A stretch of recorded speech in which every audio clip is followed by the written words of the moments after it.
day everyone, I am Nimble G. Katakutan from BTBT DT3B. Today, I will be discussing the 5 topic in science subject. So first, it's all about the introduction of psychology. These are the objectives that student needed to achieve at the end of the lesson. So first, I have your course objectives, topic, time allotment. So these are student learning outcomes, outcomes-based activities, teaching, learning, and evidence of outcome, assessment of learning outcomes. And the last one is values integration. So first topic, it's all about the introduction of psychology. So first, define psychology and summarize its historical development as a significant of discipline. The second is explain the significance of psychology and scientific research and medical diagnostic. Third, differentiate between prokaryotic and eukaryotic cells based on structure and function. The fourth is identify and describe the basic tools and techniques used in psychology studies, including various types of microscope and staining methods. So, desired student learning outcomes. First, student will be able to define psychology and trace its historical development. Explain its importance in research and diagnostic. Distinguish between prokaryotic and eukaryotic cells. And demonstrate knowledge of basic psychological tools and techniques, including microscope type staining methods. So, outcome-based activities, teaching, learning activities. So, group presentation. Group presentation assigns psychology tools, explaining their uses, advantages, and limitation. So, yun. So, evidence of outcomes, assessment of learning outcomes. So, here, scoring rubrics of group or group presentation. So values and integration. So here is the values of critical thinking. So the second topic is it's all about the cell structure. So first is describe the student of the plasma membrane and explain its role and circular function and transport. Second is differentiate between cytology and cytosol and discuss their rules and circular activities. The third is identify and summarize the major cell organelles and explain their function within eukaryotic cells. So, sa desired student learning outcome is first structure of the plasma membrane is a rule its circular function and transport. Differentiate between cytoplasma and cytosol and explain their role and identify as well the student will be able to describe summarize the functions of major outcomes based activities organelles in eukaryotic cells. So outcome based activities, teaching learning activities are lecture with visual aids. So evidence of outcome, assessment of learning outcomes, so scoring rubrics, and values of surveys. So first, describe the structure and function of the nuclear envelope and nucleus. Second, differentiate between chromatin and chromosomes in terms of structure, function, and appearance during the cell cycle. Third, explain the process of DNA packaging within the nucleus and its significance in gene regulation and nuclear function.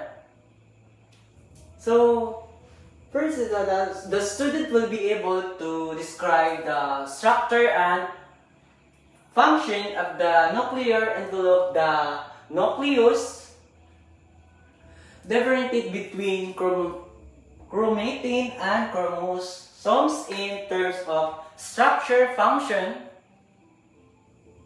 and appearance during the cell cycle. And explain the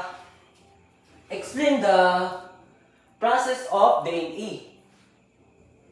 DNA packaging within the nucleus and its significance in gene regulation and nuclear function. So, Venn diagram exercise student, compare and contrast chromatin and chromosomes in terms of structure and function, and cell side appearance.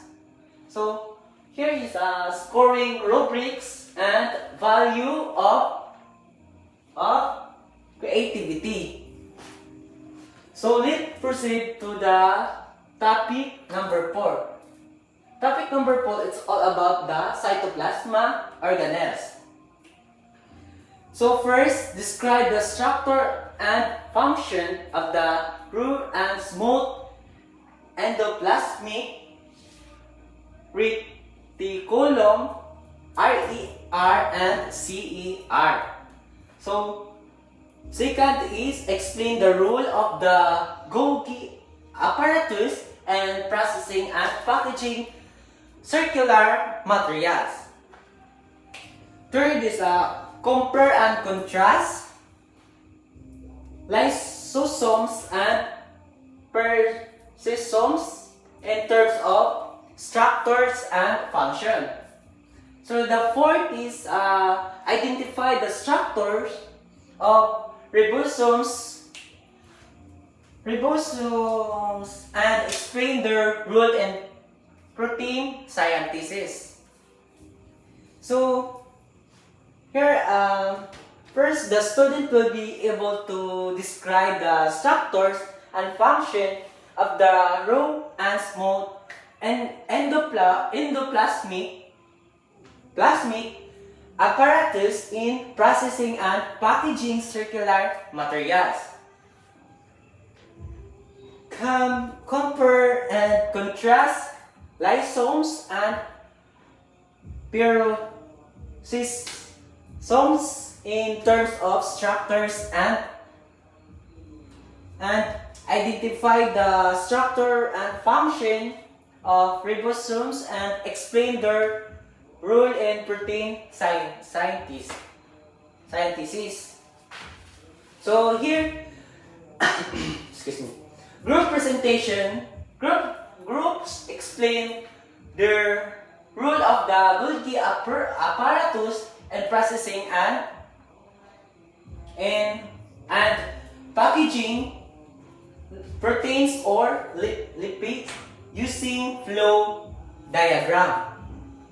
So here is a scoring rubrics assessment card. So the last is a value of here is a value of concern. Ito na yung mga concern yan.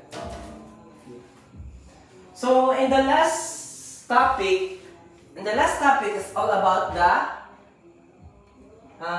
mitochondria and cellular energy. So first, describe the structure of mitochondria and explain their role in circular as cellular and respiration and energy production. So the second is outline the basic principles of ATP production and summarize the rule of mitochondria and bioenergetics. So third is identify the structure of chloroplast and explain their function in plant cells. So here is first the student will be able to describe the structure of mitochondria and explain their role in cellular respiration and energy productions, outline the basic principles of ATP. In bioenergetics, and identify the structure of chloroplast class and explain their function in photosynthesis in pink cells. So here is a microscopy lab. Students observed prepared slides of mitochondria and chloroplast in plant and animal cells. Here is a scoring rubrics assessment card. So, and the last is a value of responsiveness. So, it's